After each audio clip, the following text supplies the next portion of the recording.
चलिए दोस्तों, जो मैथ के अंतर्गत आने वाली जितनी भी संख्या है, सभी संख्या के बारे में हम आज एक एक करके जानेंगे। ठीक है, तो आइए इस संख्या के बारे में एक एक करके और बेसिक से पूरी तरह से एकदम अच्छा से जानेंगे। ठीक है, तो पहला संख्या है जो कि प्राकृतिक संख्या। कौन सा संख्या दोस्तों? प्राकृतिक संख्या। तो प्राकृतिक संख्या को हम अंग्रेजी में बोलते हैं नेचुरल नंबर। कौन सा नंबर? Natural number. प्राकृतिक संख्या क्या होता है, ये सबसे पहली बात जानिए कि एक से लेकर गिनती में आने वाली सभी संख्या, एक से शुरू होकर गिनती में आने वाली सभी संख्याओं को हम प्राकृतिक संख्या कहेंगे, यानी कि नेचुरल नंबर। ठीक है, जैसे कि एक से क्या, 1 2 3 4 5 6 7 8 9 10, इसी तरह से इन्फिनिटी तक आएगा, यानी कि अनंत तक आएगा। तो ये सभी संख्याओं को हम क्या कहेंगे? प्राकृतिक संख्या कहेंगे। ऐसे भी लिख भी दिए यहाँ पर, देख लीजिए कि एक से लेकर गिनती में आने वाली सभी संख्याओं को हम क्या कहेंगे? प्राकृतिक संख्या कहेंगे। ठीक है, उसी तरह संख्या के अंदर में आता है दूसरा, कौन सा संख्या? पूर्ण संख्या। कौन सा संख्या? पूर्ण संख्या। और पूर्ण संख्या को अंग्रेजी में हम बोलते हैं होल नंबर। कौन नंबर? Whole number. तो होल नंबर क्या होता है कि प्राकृतिक संख्या के पहले, प्राकृतिक संख्या के पहले यदि हम जीरो शामिल करते हैं, प्राकृतिक संख्या के पहले यदि हम शून्य शामिल करते हैं, तो वह प्राकृतिक संख्या जो है क्या बन जाता है? पूर्ण संख्या बन जाता है। तो प्राकृतिक संख्या एक से चालू होता है और जो पूर्ण संख्या है वो जीरो से चालू होता है। ठीक है, इसमें कोई दिक्कत नहीं। आज एग्जाम्पल भी देती है, जैसे 0 1 2 3 4 कैसे, इस तरह से इन्फिनिटी तक आ जाएंगे। उसी तरह संख्या के अंदर में और जो कि बहुत महत्वपूर्ण संख्या है, जिसको बोलते हैं पूर्णांक संख्या, अंग्रेजी में इंटीजर्स नंबर। अंग्रेजी में इंटीजर्स नंबर। ठीक है, तो इंटीजर्स नंबर क्या होता है? तो शून्य से शुरू होकर, शून्य से शुरू होकर, शून्य से शुरू होकर गिनती में आने वाली सभी संख्या को हम पूर्णांक संख्या कहते हैं। शून्य से शुरू होकर गिनती में आने वाली सभी संख्याओं को पूर्णांक संख्या कहते हैं। ठीक है, जैसे 0 1 2 माइनस -1 -2। ठीक है, प्लस में भी आ सकता है। तो पूर्णांक संख्या जो आता है दोस्तों, वह दोनों में हो सकता है, या तो माइनस में हो सकता है या तो प्लस में हो सकता है।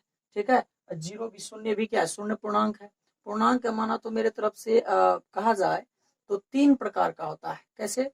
किसी से पूछेगा बताएगा कि 2 प्रकार का, लेकिन मैथ को जड़ से पढ़िए, है ना। तो पूर्णांक हम लोग पढ़ेंगे कितना, कि पूर्णांक 3 प्रकार का होता है। ठीक है, पूर्णांक कितना प्रकार का होता है? 3 प्रकार का पूर्णांक हम बोल सकते हैं। जैसे कि शून्य एक पूर्णांक संख्या है, उसी तरह ऋणात्मक पूर्णांक, धनात्मक पूर्णांक। तो शून्य भी क्या है? एक पूर्णांक है।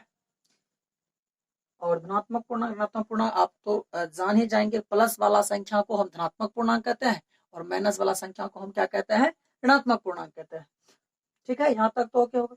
तो धनात्मक एवं ऋणात्मक पूर्णांक एवं तथा सम एवं विषम पूर्णांक संख्या में विभक्त की जा सकती है।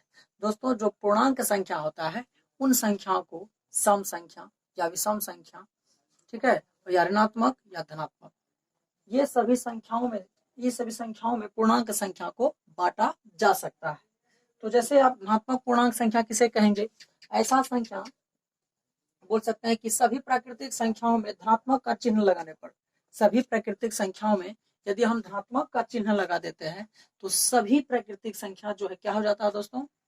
धनात्मक संख्या कहलाता है। उसी तरह, ठीक है, उसी तरह हम ऋणात्मक पूर्णांक को भी जानते हैं।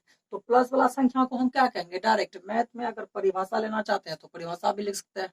उसी तरह यदि समझना चाहते हैं तो पूरा तो समझ सकते हैं, ऐसे भी पूरा लिख दिए। पूर्णांक क्या होता है उसका भी देख लीजिए आप। उसी तरह पूर्णांक को कितने भागों में बांटा जा सकता है, पूर्णांक संख्या को, उसको भी देख लीजिए आप। पूर्णांक संख्या को धनात्मक ऋणात्मक में बांटा जा सकता है, ऋणात्मक और देखिए ऋणात्मक और धनात्मक एवं ऋणात्मक में बांटा जा सकता है। सम विषम उसी के अंतर्गत आ जाता है। ठीक है, तो आई होप आप लोग को समझ में आया होगा। तो इससे आगे बढ़ते हैं दोस्तों। ठीक है, अभी संख्या खत्म नहीं हुआ, छोड़ के भागिएगा मत, देखिए अभी तो चालू भी हुआ। ठीक है,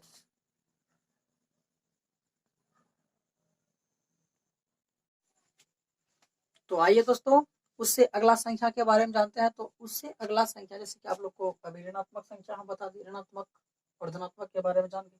तो उससे अगला संख्या के बारे में जानते हैं कि पूर्णांक संख्या को और सम और विषम में तोड़ा जा सकता है। सम सम में बांट सकते हैं। तो सम संख्या क्या होता है कि सम संख्या जिसको अंग्रेजी में बोलते हैं हम इवन नंबर, अंग्रेजी में क्या बोलते हैं सम संख्या को, इवन नंबर। तो ऐसा संख्या जिसे दो से पूर्णतः, ऐसा संख्या जिसे दो से पूर्णतः भाग लग जाए, क्या लग जाए, भाग लग जाए, उसे क्या कहेंगे हम, सम संख्या कहेंगे। ऐसे भी तो बचपन से ही पढ़ते आ रहे हैं, सबको दिक्कत नहीं है, लेकिन मेरा काम है कि आप लोग को शुरू से एकदम जड़ से पढ़ाना, इसीलिए पढ़ा रहे हैं, ठीक है। तो देख के निकल जाइए, कोई दिक्कत नहीं, समझ जाइए, बस रट्टा मारने का कोई जरूरत नहीं है। तो ऐसा संख्या जिसे दो से पूर्णतः भाग लग जाए उसे हम क्या कहेंगे, सम संख्या कहेंगे। जैसे 2 4 6 इन्फिनिटी तक, जैसे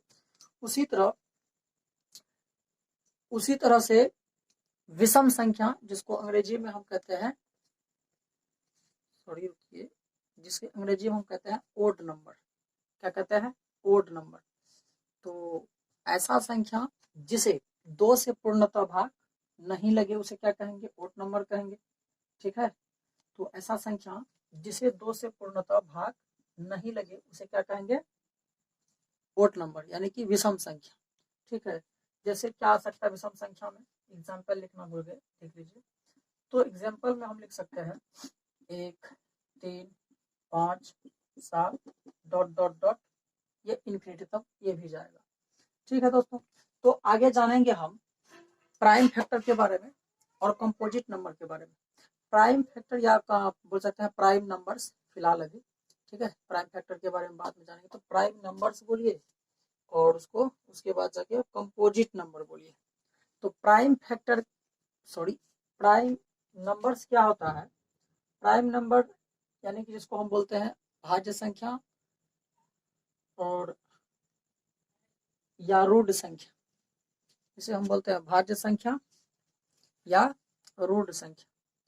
तो ये क्या होता है, इसको बढ़िया से देखिएगा, क्योंकि इससे जो आगे प्रश्न आने वाले हैं आप लोग को इस संख्या से रिलेटेड हम बहुत ज्यादा प्रश्न भी करवाएंगे, जो कि आप छोटा मोटा गणित तो देखते करते हैं बच्चा क्लास का, लेकिन कंपटीशन लेवल का भी जो है, कॉम्पिटिटिव एग्जाम में जो कॉम्पिटिटिव एग्जाम का तैयारी होता है उसमें भी सब क्वेश्चन आएंगे और इसको अच्छा से पढ़ना पड़ेगा। तो अभाज्य संख्या किसको कहेंगे, ऐसा संख्या जिसका केवल दो विभाजक हो, क्या हो, ऐसा संख्या जिसका केवल दो विभाजक हो उसको क्या कहेंगे, अभाज्य संख्या या रूढ़ संख्या। तो दो विभाजक का मतलब क्या हुआ कि जैसे कि एग्जाम्पल में हम ले लेंगे 2, तो 2 को कौन कौन से संख्या से भाग लग सकता है, 2 को कौन कौन से संख्या से भाग लग सकता है। तो आप बोलेंगे सर 2 को 1 से खिला सकते हैं, 2 को 2 से भाग लगा सकते हैं, लेकिन 3 से भाग लगेगा क्या, नहीं लगेगा। तो इसका कितना विभाजक हुआ, 2 ही विभाजक तो हुआ, कितना हुआ, 2 ही विभाजक हुआ, क्योंकि 2 को और किसी संख्या से हम भाग नहीं लगा सकते हैं। इसीलिए तो हम क्या बोले कि ऐसा संख्या जिसका केवल 2 विभाजक होगा उसे हम क्या कहेंगे, अभाज्य संख्या कहेंगे। कौन संख्या कहेंगे, अभाज्य संख्या, यानी कि प्राइम नंबर कहेंगे, ठीक है। उसी तरह आप 3 में भी भाग लगा के देख सकते हैं, 3 को 1 से लग सकता है और खुद 3 से लग सकता है, 5 को लगा के दे सकते हैं, 5 को खुद से लग सकता है और 1 से लग सकता है। यानी कि अभाज्य संख्या का परिभाषा आप ऐसे भी बोल सकते हैं कि ऐसा संख्या जिसे 1 से और स्वयं से भाग लगे, ऐसा संख्या जिसे 1 से और स्वयं से भाग लगे उसे क्या कहेंगे, अभाज्य संख्या कहेंगे।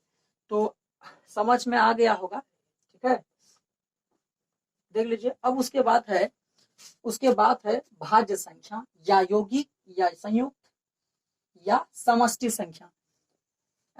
कौन सा संख्या दोस्तों, भाज्य या यौगिक या संयुक्त या समष्टि संख्या, ये सभी नाम भाज्य संख्या का ही है और अंग्रेजी में इसको बोलेंगे कंपोजिट नंबर्स। तो जस्ट उसी से रिलेटेड है, ऐसा संख्या जिसका 2 से अधिक विभाजक होगा, ऐसा संख्या जिसका 2 से क्या होगा, अधिक विभाजक होगा। यानी कि कहने का मतलब ये होगा जैसे कि 4 को हम 4 को किससे भाग लगा सकते हैं, 1 से, एक का 1 में 4 आता है, उसके बाद 2 के 2 में, उसके बाद खुद 4 में 4 आता है। तो 4 का कितना विभाजक हुआ, 3 विभाजक हुआ, 1 2 3। तो 2 से ज्यादा हुआ कि नहीं हुआ, हम क्या बोले, तो 2 से अधिक विभाजक जिसका होगा उसको क्या कहेंगे, भाज्य संख्या कहेंगे या संयुक्त संख्या कहेंगे या समष्टि संख्या कहेंगे। तो ऐसा संख्या जिसका 2 से अधिक विभाजक होगा, उसी तरह आप 6 में भाग लगा के देख लीजिए। तो 6 में जो भाग लगाइएगा तो 6 का एक एक में 6 का एक आंक में 6 आएगा, फिर 2 के 2 में 6 आएगा, 3 के 3 में 6 आएगा, खुद छक्का छप पहाड़ा में क्या आएगा 6 आएगा। तो कितना भाजक हो गया जाके 1 2 3 4, 4 भाजक हो गया। तो 2 से जैसे ही अधिक हुआ वह क्या हो गया भाज्य संख्या। क्या हो गया भाज्य संख्या। ठीक है, तो जैसे कि आपको थोड़ा सा डाउट होगा कौन सी संख्या में, हम बता देते हैं आप लोग को। थोड़ा सा एक के बारे में चर्चा कर देते हैं। तो एक है ना दोस्तों, तो एक जो है ना ही वह भाज्य संख्या है और ना ही वह अभाज्य संख्या है। एक कुछ भी नहीं, मतलब एक प्राकृतिक संख्या तो सब में माना जाएगा, लेकिन ये अगर भाज्य और अभाज्य संख्या में अगर डाउट हो जाए कि एक के बारे में, एक क्या है भाज्य की अभाज्य, तो एक जो है ना ही तो ये भाज्य है और ना ही ये अभाज्य है। ये दोनों में से